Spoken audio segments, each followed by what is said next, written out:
ದೇವರಾಜ ಅರಸು ಎಂಬ ಹೆಗ್ಗಡೆ ಮೇಲೆ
doctor MS ಮಣಿಯವರು ಬರೆದಿರ್ತಕ್ಕಂಥ ಒಳ ಕೋವೆ ಪುಸ್ತಕವನ್ನು ಅತ್ಯಂತ ಸಂತೋಷದಿಂದ ಬಿಡುಗಡೆ ಮಾಡಿದ್ದೇನೆ.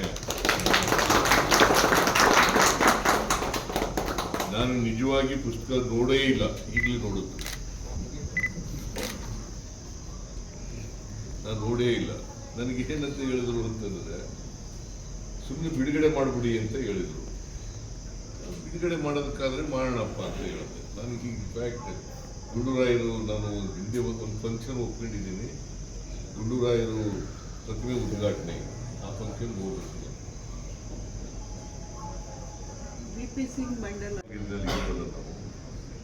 ಆಗ ಗುಲಾಮಗಿರಿ ಮನಸ್ಥಿತಿ ಬೆಳೆದುಬಿಟ್ಟದೆ.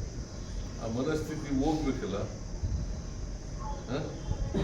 ಒಬ್ಬ ಶ್ರೀಮಂತ ದಲಿತರವನು ಎಜುಕೇಟೆಡ್ ಶ್ರೀಮಂತನಾಗಿದ್ದರೂ ಕೂಡ ಅವನು ಬಂದರೆ ಸಿಂಗುಲರ್ನಲ್ಲಿ ಮಾತಾಡಿಸ್ತೀವಿ. ಅದೇ ಒಬ್ಬ ಬಡವ ಮೇಲ್ಜಾತಿಯವನು ಬಂದರೆ ಬಹುವಚನದಲ್ಲಿ ಮಾತಾಡ್ತೀವಿ. ಸುದ್ ಬುದ್ಧಿ ಸ್ವಾಮಿ ಇವನ್ನ ಏನ್ಲ ಅಂತೀವಿ. ಇದು ಗುಲಾಮಗಿರಿ ಮನಸ್ಥಿತಿ.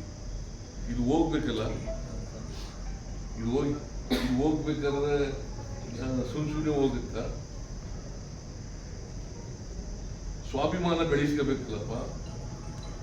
ಈ ಸ್ವಾಭಿಮಾನ ಬೆಳೆಸ್ಕೊಳ್ಳೋದೇನೆ ಗುಲಾಮಿಗೆ ಮನಸ್ಥಿತಿ ಹೋಗಲ್ಲ. ಪ್ರತಿಯೊಬ್ಬರಿಗೂ ಸ್ವಾಭಿಮಾನ ಬರುತ್ತೆ.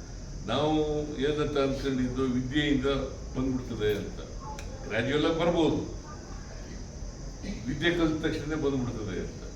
ವಿದ್ಯೆ ಕಲಿತ ತಕ್ಷಣ ಕರ್ಮ ಸಿದ್ಧಾಂತ ಎಲ್ಲ ಹೋಗ್ಬಿಡ್ತದೆ ಅಂತ. ವಿದ್ಯೆ ಕಲಿತ ತಕ್ಷಣ ಹಣೆ ಬರಹ ಎಲ್ಲ ಹೋಗ್ಬಿಡ್ತದೆ.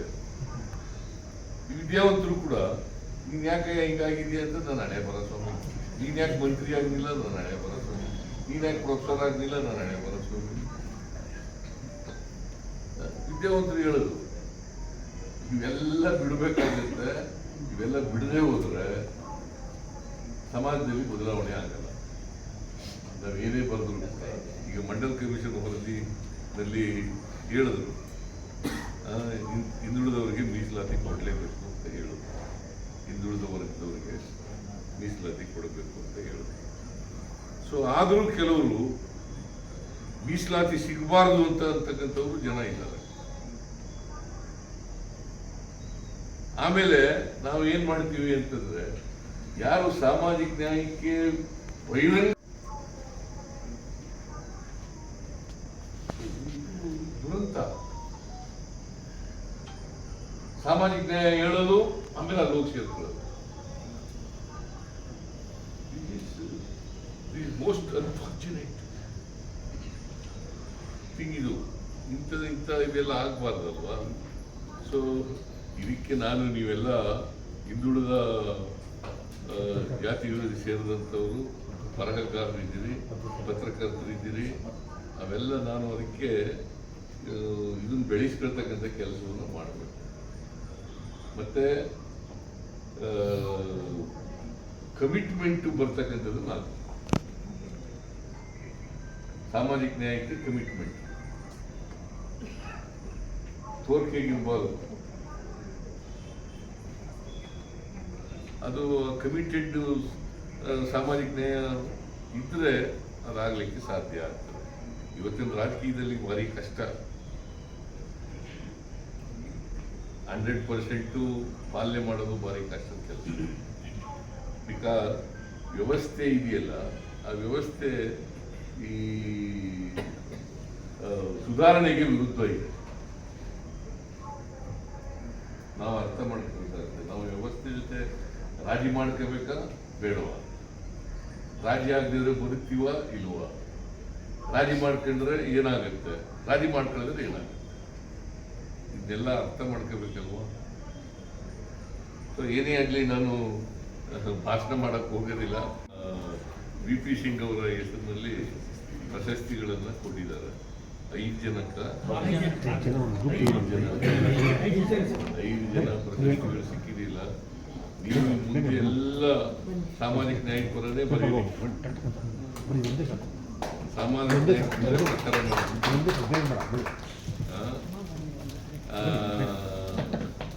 ನಿಮ್ಮೆಲ್ಲರಿಗೂ ಕೂಡ ಅಭಿನಂದನೆಗಳನ್ನು ಈ ಸಂದರ್ಭದಲ್ಲಿ ಹೇಳಲಿಕ್ಕೆ ಬಯಸ್ತಾ ಇದ್ದೇನೆ. ಆಮೇಲೆ ರವಿ BK ರವಿ ಅವ್ರಿಗೇನು ಪ್ರಶಸ್ತಿ? ಮಾಧ್ಯಮ ಪ್ರವೇಶ ಆಗಿ 50 ವರ್ಷ ಆಯ್ತು. ಫಸ್ಟ್ ಟೈಮ್ ಆರ್ಟಿಕಲ್ 1975 ಪ್ರಥಮ ಲೇಖನ ಬಂದಿದ್ದು 75ರಲ್ಲಿ. 50 ವರ್ಷ ಆಯ್ತು. 15 ವರ್ಷ ಮೀಡಿಯಾ, 35 ವರ್ಷ ಪ್ರೊಫೆಸರ್ಗಿರಿ. ಅದಕ್ಕೆ ವೆರಿ ಗುಡ್. ಜೀವನ ಸಾರ್ಥಕ ಮಾಡಿದ್ದೀರಿ. ತಮ್ಮ ಆಶೀರ್ವಾದದಿಂದ ನನ್ನ ಆಶೀರ್ವಾದ ಏನಿಲ್ಲ. ತಮ್ಮ ನೀವೆಲ್ಲ ನಿಮ್ಮ ಸಾಧನೆ ನನ್ನ ಆಶೀರ್ವಾದ ಇದೆ ಸರ್. ಏನೇ ಆಗಲಿ ಅವ್ರಿಗೂ ಕೂಡ ಅಭಿನಂದನೆಗಳನ್ನು ಹೇಳಲಿಕ್ಕೆ ಬಯಸ್ತಾರೆ. ಅವರೆಲ್ಲರೂ ಕೂಡ ಅವರ ಕೆಲಸದಲ್ಲಿ ಇನ್ನೂ ಹೆಚ್ಚು ಸಾಧನೆಯನ್ನು ಮಾಡಲಿ ಅಂತೇಳಿ ಹಾರೈಸಿ, ಮನೆಯವರಿಗೆ ಹೇಳಿದ್ರು ಕೂಡ ವರ್ಗನೂ ಹೋಗಿಲ್ಲ, ಜಾತಿನೂ ಹೋಗಿಲ್ಲ, ಎರಡು ಇದ್ದೇ ಇದ್ದಾವೆ. ಕಾರಣ ಯಾಕಪ್ಪ ಅಂತಂದ್ರೆ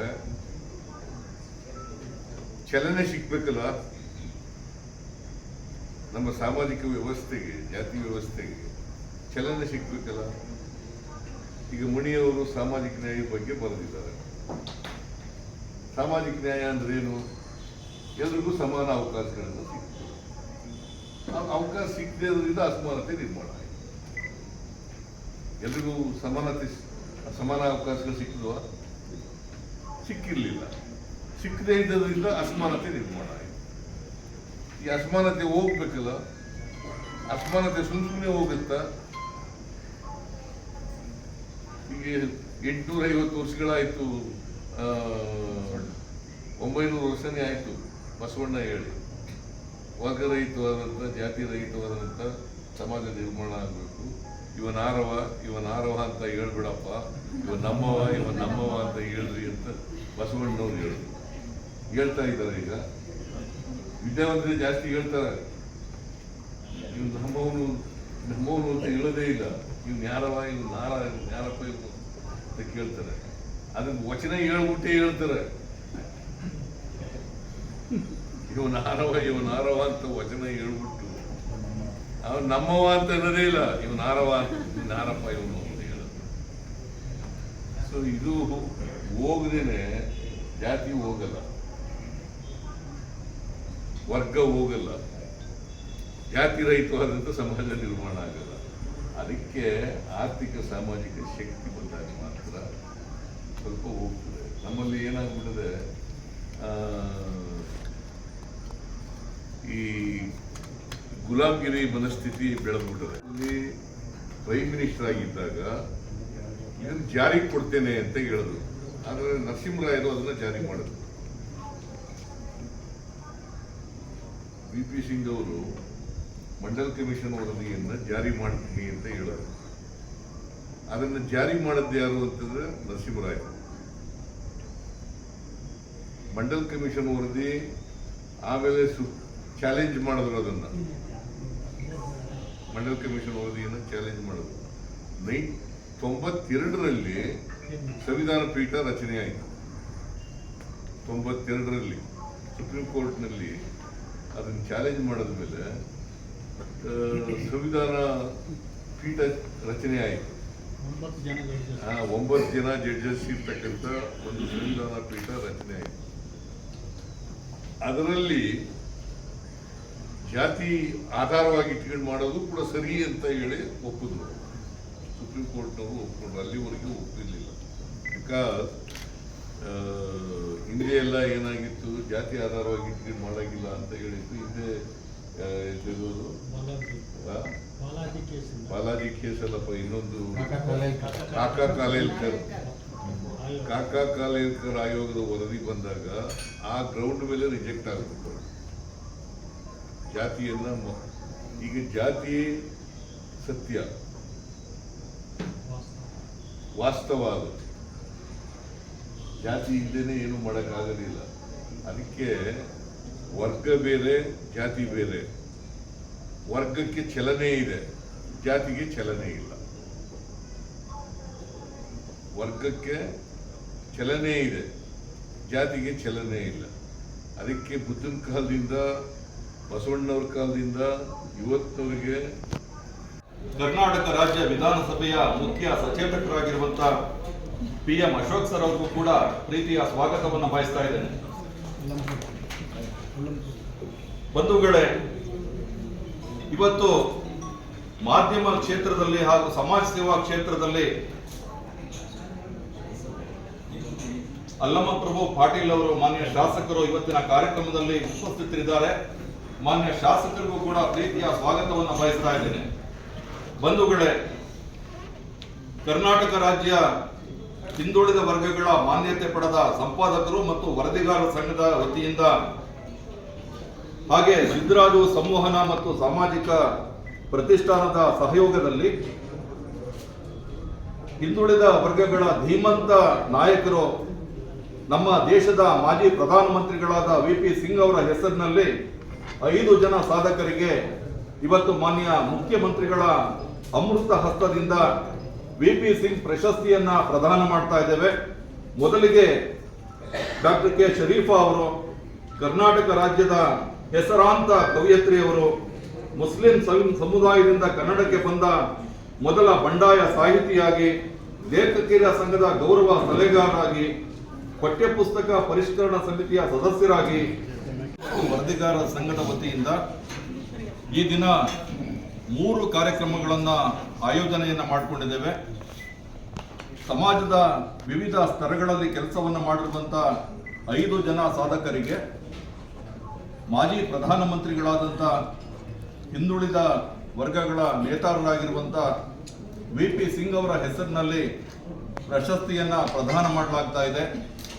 ಹಾಗೆ ಮಾಧ್ಯಮ ಮತ್ತು ಸಂವಹನ ಕ್ಷೇತ್ರದಲ್ಲಿ 50 ವರ್ಷಗಳ ಸಾರ್ಥಕ ಸೇವೆಯನ್ನು ಸಲ್ಲಿಸಿರುವಂಥ ಕೊಪ್ಪಳ ವಿಶ್ವವಿದ್ಯಾನಿಲಯದ ಮಾನ್ಯ ಗೌರವಾನ್ವಿತ ಉಪಕುಲಪತಿಗಳಾದ BK ರವಿ ಸರ್ ಅವರಿಗೆ ಜೀವಮಾನದ ಸಾಧನೆ ಅಭಿನಂದನಾ ಸಮಾರಂಭ, ಹಾಗೆ ವಿಮರ್ಶಕರು ಮತ್ತು ಚಿಂತಕರಾಗಿರುವಂಥ ಪ್ರೊಫೆಸರ್ MS ಡಾಕ್ಟರ್ ಮಣಿ ಅವರು ಬರೆದಿರುವಂಥ ಒಳಕೋವಿ ಪುಸ್ತಕದ ಬಿಡುಗಡೆ ಸಮಾರಂಭವನ್ನು ಇವತ್ತು ಹಮ್ಮಿಕೊಂಡಿದ್ದೇವೆ. ಈ ಒಂದು ಕಾರ್ಯಕ್ರಮದ ದಿವ್ಯ ನೇತೃತ್ವವನ್ನು ಕರ್ನಾಟಕ ರಾಜ್ಯದ ಸಾಮಾಜಿಕ ನ್ಯಾಯದ ಹರಿಕಾರರು, ಕರ್ನಾಟಕ ರಾಜ್ಯದ ಭಾಗ್ಯ ವಿಧಾತರು, ಹಸಿವು ಮುಕ್ತ ಕರ್ನಾಟಕವನ್ನು ನಿರ್ಮಾಣ ಮಾಡಬೇಕು, ಕರ್ನಾಟಕ ರಾಜ್ಯವನ್ನ ಇಡೀ ದೇಶದಲ್ಲೇ ಒಂದು ಮಾದರಿ ರಾಜ್ಯವನ್ನಾಗಿ ಮುಂದುವರಿಸುವಂತ ದಿಕ್ಕಿನಲ್ಲಿ ಸಾರ್ಥಕ ಸೇವೆಯನ್ನು ಸಲ್ಲಿಸಿ ಕರ್ನಾಟಕದ ಎಲ್ಲ ಜನಮಾನಸದ ಪ್ರೀತಿಗೆ, ಗೌರವಕ್ಕೆ, ಅಭಿಮಾನಕ್ಕೆ ಭಾಜನರಾಗಿರುವಂತ